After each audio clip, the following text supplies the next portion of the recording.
প্রিয় দেশবাসী, আসসালামু আলাইকুম। আমি আপনাদের পান্না ভাই বলছি আমেরিকা থেকে। শুনুন, আমি একটা ছোট্ট ভিডিও করব।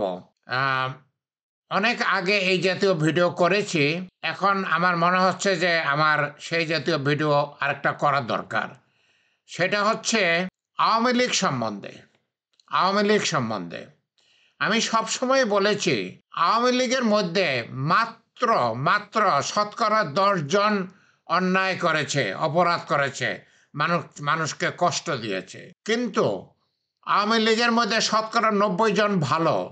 তারা সম্পূর্ণভাবে নিরপরাধ। তারা কোনো অপরাধ করে নাই।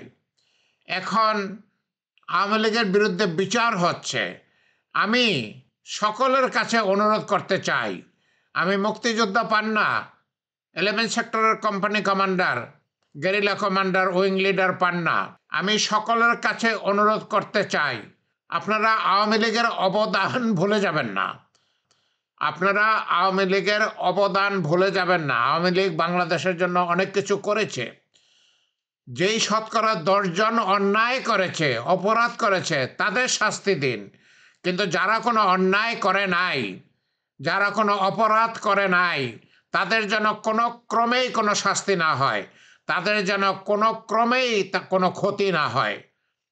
আওয়ামী লীগের যারা অন্যায় করেছেন, যেটা মাত্র শতকরা ১০ জন, বাকি শতকরা ৯০ জন ভালো মানুষ। আপনার মতো আমার মতো ভালো মানুষ। তাদের যেন কোনো ক্ষতি না হয়। আর তাদেরকে যেন রাজনীতি করতে দেওয়া হয়। আওয়ামী লীগ নামে যদি নাও করে, তারা নতুন কোনো দল গঠন করতে পারেন, কিংবা তারা অন্য কোনো দলে যোগ দিতে পারেন। কিন্তু তাদের রাজনীতি করার অধিকার যেন ছিনিয়ে নেওয়া না হয়, সেটা হচ্ছে আমার অনুরোধ।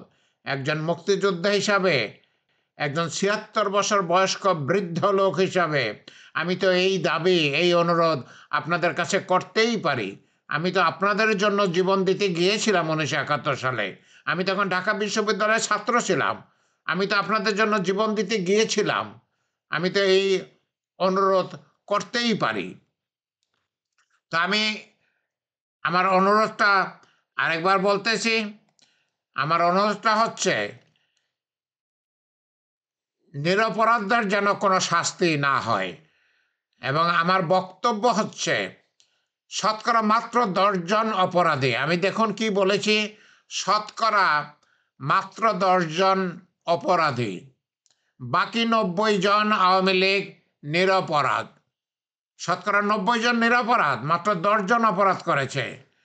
যারা অপরাধ করেছে তাদের শাস্তি দিন, অবশ্যই শাস্তি দিন।